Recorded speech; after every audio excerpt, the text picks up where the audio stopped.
जय श्री राम। आप सभी को प्रणाम। आज हम ना राहु को लेके बात करेंगे।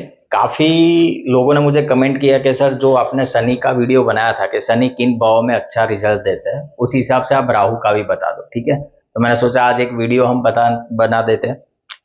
सुनो, सबसे पहले तो आपको ये जानना पड़ेगा कि कुंडली के जो 12 भाव है, ठीक है, तो उसमें से 3 भाव, ठीक है, हमारा जो हम अगर एंशियंट टाइम में जाए, ठीक है, पुराने हमारे समय में, तो 4 पद्धति बताई गई है: धर्म, अर्थ, काम, मोक्ष। ठीक है, ये हमारे 4 चरण है।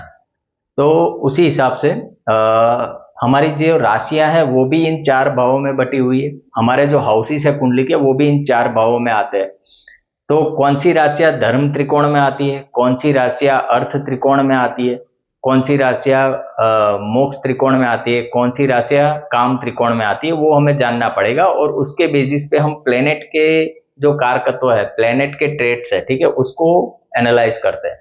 तो सबसे पहले ये जान लेते हैं कि हमारी कुंडली में कौन से भाव ये इन चारों अलग अलग जो पैरामीटर्स है, धर्म, अर्थ, काम, मोक्ष, ठीक है, उसमें फॉल करते हैं। सबसे पहले देखो, हाउसेस 1, 5 और 9, ये हमारा धर्म त्रिकोण है। ठीक है, धर्म त्रिकोण। फिर 2, 6, 10, ये अर्थ त्रिकोण है, अर्थ त्रिकोण। 3, 7, 11, ये काम त्रिकोण है, काम त्रिकोण। 4, 8, 12, ये मोक्ष त्रिकोण है। ठीक है, अभी देखो, आपके कुंडली के हाउसेस 1, 5, 9, ये धर्म त्रिकोण है।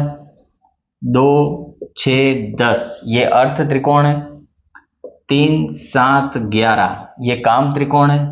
4, 8, 12, ये मोक्ष त्रिकोण है। ठीक है, अभी यहाँ पे मैंने मेष लग्न की कुंडली बनाई है। हो सकता है ये तुला लग्न की कुंडली हो, मिथुन लग्न की कुंडली हो, बट भाव जो मैंने बताया, भाव वो सेम ही रहेगा। सपोज मान लो ये तुला लग्न की कुंडली है, तो 7 नंबर इधर आएगा और 8 नंबर इधर आएगा, बट फिर भी ये भाव है वो सेकंड भाव, यानी सेकंड हाउस ही गिना जाएगा। ठीक है, तो अभी हम राहु को समझते हैं। राहु क्या है? देखो, राहु ना मटेरियलिस्टिक वर्ल्ड है। ठीक है, अभी राहु के ट्रेड्स आप देखो और कुंडली के जो भाव है उसके ट्रेड्स देखो, आपको तुरंत पता चल जाएगा कि राहु किन भावों में अच्छा काम करेगा। देखो, राहु है ना, राहु, राहु को मोक्ष त्रिकोण, धर्म त्रिकोण, इससे कोई लेना देना ही नहीं है। राहु ना धर्म जानता है ना मुक्ति जानता है। राहु तो बस काम जानता है और अपने अर्थ की बात जानता है कि भाई मुझे क्या फायदा होगा, मुझे क्या लाभ होगा। ठीक है, ये बहुत शॉर्टर वे में मैं आपको समझाता हूं कि राहु के ट्रेड्स क्या है। ठीक है, राहु हमेशा ये भौतिक जगत की चीजें चाहता है। राहु बेसिकली क्या है ना, मून जो अपना सोलर सिस्टम में मून है, मून का जो नॉर्थ नोड है वो राहु है और मून का जो साउथ नोड है वो केतु है। ठीक है, केतु मुक्ति दिखाता है, राहु बंधन दिखाता है। ठीक है, तो बंधन कहाँ होता है व्यक्ति का? अर्थ में होता है। पैसा कमाने जाता है तो उसको बंधन फील होता है ना, वो पैसा कमाने के लिए बंधन एक्सेप्ट करता है कि हाँ भाई मुझे यहाँ पे जॉब, ये 10 से 6 की मैं जॉब करूंगा तो मेरे घर में कुछ पैसा आएगा। तो इट्स अल्टीमेटली अ बॉन्डेज। ठीक है, तो जहां बंधन है वहां राहु है और वहां ही राहु अच्छा परफॉर्म करता है। ठीक है, तो ये कॉन्सेप्ट आपको याद रखना है। तो राहु कौन कौन से हाउसेस में अच्छा काम करेगा? राहु आपके ये अर्थ त्रिकोण में और काम त्रिकोण जो है उसमें अच्छा काम करेगा। ठीक है, यानी राहु सेकंड हाउस में हो, 6th हाउस में राहु हो, 10th हाउस में राहु हो, सबसे बढ़िया प्लेसमेंट, पहली प्लेसमेंट। ठीक है, second house Rahu, 6th house Rahu, 10th house Rahu. No doubt, second house में राहु ना झूठ बोलने वाला भी बनाता है, उसकी वाणी भी ऐसी होती है कि लोगों को प्रॉब्लम हो, बट ये राहु पैसा बहुत देता है। ठीक है, इस बंदे की ना झूलती किस्मत होती है। सट्टे वाले लोग कैसे होते हैं, बस उसी हिसाब से, अनलेस एंड अनटिल कोई दूसरा शुभ ग्रह उसको दृष्ट ना कर ले या उसके सपोर्ट में ना आ जाए। ठीक है, तो राहु सबसे बढ़िया काम करता है अर्थ त्रिकोण में। ये आपका अर्थ त्रिकोण जो है उसमें वो दिमाग लगाएगा, उसमें वो विजुअलाइजेशन करेगा कि भाई मुझे कहाँ से पैसा कमाना है, कौन सा फील्ड मेरा है, कौन से सोर्स से मुझे ज्यादा इनकम होगी, दिन रात वही सोचता है।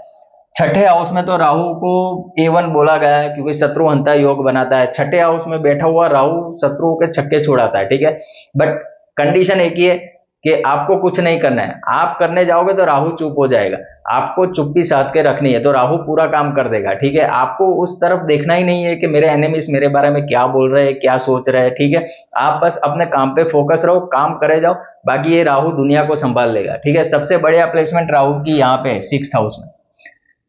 और उसके बाद है 10th हाउस। 10th हाउस में राहु ना अनऑर्थोडॉक्स काम करने वाला बनाता है। ठीक है, अगर आपके 10th हाउस में राहु है और आप सक्सेसफुल नहीं हो तो उसमें गलती आपकी है। आपको सोचना पड़ेगा कि दुनिया जिस हिसाब से काम कर रही है उससे मुझे कुछ अलग करना है।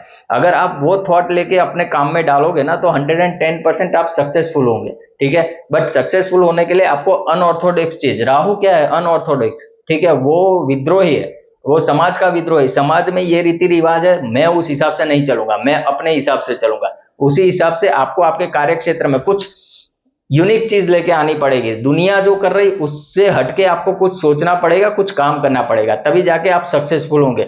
और बट ऑब्वियस है 10th हाउस राहु है, अगर आप विदेश चले जाते हो तो उससे अच्छा कोई बात नहीं है। ठीक है, 10th house, 2nd house, 6th house, अगर आप विदेश चले जाते हो तो आप सक्सेसफुल होंगे ही होंगे। ठीक है, तो सबसे बढ़िया रिजल्ट राहु 2, 6, 10 भाव में देता है। ठीक है, उसी हिसाब से उसके बाद 3, 7, 11 उसमें भी 3rd हाउस में राहु को फ्यूचर देखने वाला बोला गया है। जिसके भी 3rd हाउस में राहु होता है ना, वो आप देखोगे सपनों में उसको ना फ्यूचर के इंस्टिंक्ट आ जाता है कि भाई क्या होने वाला है, उसको वो पता चल जाता है। उतना सॉलिड है यहाँ पे राहु। राहु ये जो 3rd हाउस वाला राहु है ना, वो अल्टीमेट है। ठीक है, आपको इतना मेहनती बनाता है और इतना सॉलिड करेजियस बनाता है ना, आप दुनिया की किसी भी परेशानी से डरते नहीं हो। इतना बेस्ट काम राहु 3rd हाउस में बैठ के करता है। ठीक है, और उसमें भी अगर राहु यहां बैठा है, समझ लो मेरी बात, और मर्क्यूरी भी इधर बैठ गया है, एक्सीलेंट यूट्यूबर। इससे बढ़िया यूट्यूबर कोई नहीं बन सकता, क्योंकि राहु क्या है, डिजिटल मीडिया, मर्क्यूरी क्या है, कम्युनिकेशन है, और 3rd हाउस किस चीज का है, वो online digital platform, communication, networking 11th house में आएगा। बट जो आप अपने आपको प्रेजेंट करते हो, प्रेजेंटेशन स्किल्स, वो सारी 3rd हाउस से आती है। ठीक है, तो यहां पे बैठा हुआ राहु आपको एक्सीलेंट रिजल्ट देगा। अगर आपकी कुंडली में चाहे किसी भी राशि में बैठा हो, राशि को अवॉइड करो, वो देखने की जरूरत नहीं है। 3rd हाउस में राहु है ना, 60% आपको वो रिजल्ट मिलेगा। ठीक है, फिर आ जाता है 7th हाउस राहु। यहां पे ना वो मैरिड लाइफ में थोड़ी प्रॉब्लम करता है, बट बिजनेस के लिए बहुत अच्छा है। दूसरा, 7th हाउस राहु वालों के लिए रेड सिग्नल है। मैं अभी बता देता हूं, आजकल क्या होता है ना, काफी सारे लोग पेट रखते हैं अपने पास डॉग के तरह। ठीक है, डॉग रखे या बिल्ली रखे, जो भी रखते हो, ठीक है, पेट पालते हैं, अपना पालतू जानवर एक रखते हैं। जिसके भी 7th हाउस में राहु है ना, उसको अवॉइड करना चाहिए। उसको पूरे जितने भी लोग हैं ना, सुन लो शांति से, अगर 7th हाउस में राहु है और आपने कुछ कुत्ता पाल लिया, बिल्ली पाल ली, ठीक है, तो या तो आपकी वाइफ से आपका डिवोर्स हो जाएगा या फिर आपका बिजनेस खत्म हो जाएगा, दोनों में से एक चीज और होगी। तो इट्स बेटर कि आप 7th हाउस, अगर आपके 7th हाउस में राहु है तो आप इसको अवॉइड करो। हाँ, आप कुत्तों को फीड कर सकते हो, स्ट्रीट डॉग जो होते हैं उनकी आप पालना कर सकते हो, बट घर में लाके कुत्ता मत पाल। ये आपके ना घर को बेर विखेर कर देगा, अच्छे से जीने नहीं देगा। ठीक है, बाकी यहाँ पे भी राहु एक्सीलेंट है। 7th हाउस में जिसका राहु होता है वो इंसान करोड़पति बनता है। ठीक है, मल्टी मिलियनर। बस उसकी दशा अंतरदशा आनी चाहिए, और उस दशा के दौरान आपको अपने पार्टनर से ना लॉयल रहना पड़ेगा। ठीक है, ये देखो, जो लॉयल्टी वाली चीज है वो तो बुद्धि से भी समझ में आती है इंसान को। इंसान 7th हाउस राहु वाला जितना लॉयल रहेगा उसके पार्टनर से, उतना उसकी अच्छी उन्नति होगी। ठीक है, तो वो एक चीज संभालने की। बाकी ये राहु पैसा बहुत देता है, और एक्सीलेंट राहु 11th हाउस में काम करता है। 11th हाउस किस चीज का है, गेन्स का है। ठीक है, अभी यहाँ पे मैं ना एक आपको ट्रिक बताता हूँ, सॉलिड रेमेडी। जिसके भी 11th हाउस में राहु है, मान लो आपके 11th हाउस में राहु है, आपको कुछ नहीं करना है, दिन का 10-15 मिनट सिर्फ विजुअलाइज करना है। आप जितना विजुअलाइज करोगे ना, वो चीजें सच हो जाएगी। बिलीव मी, मैं गलत नहीं बोल रहा हूं, आप करके देखो। आप कंटिन्यूअस 1 महीना 15-20 मिनट सोच के देखो कि मेरे को ये चीज अटेंड करनी है, मेरे को ये चीज चाहिए, वो उसके रास्ते खुल जाएंगे। मेहनत आपको करनी पड़ेगी, बट आपको वो रास्ते, रिसोर्सेज दिखना स्टार्ट हो जाएगा। पहले जो किसी भी चीज दिख नहीं रही थी, अभी आपको उसके रास्ते मिलने लग जाएंगे। ठीक है, तो 11th हाउस में राहु वो काम करता है। अभी राहु ही चल रहा है, बट मैं केतु ऐड कर देता हूं। मान लो किसी का केतु 11th हाउस में, उसको लिखना चाहिए। वो जितना राइटिंग करेगा ना, उतनी चीजें उसकी सर्च हो जाएंगी, बट वो प्रैक्टिकल होनी चाहिए। ऐसा नहीं मैं रातों रात अंबानी बन जाऊं, ये बन जाऊं, वो बन, वैसे नहीं होगा। बट जो आप विजुअलाइज करोगे वो चीजें सर्च हो जाएगी, but it has to be a practical.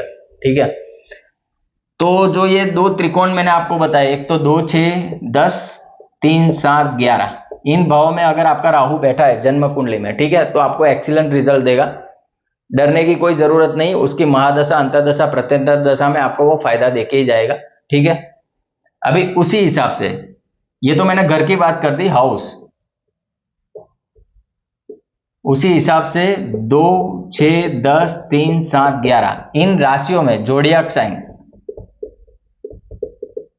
ठीक है, इसमें अगर राहु बैठा है तो वो भी यही रिजल्ट देगा, अच्छा रिजल्ट देगा। फॉर एन एग्जाम्पल मैं यहां बना देता हूं दूसरा एक चार्ट,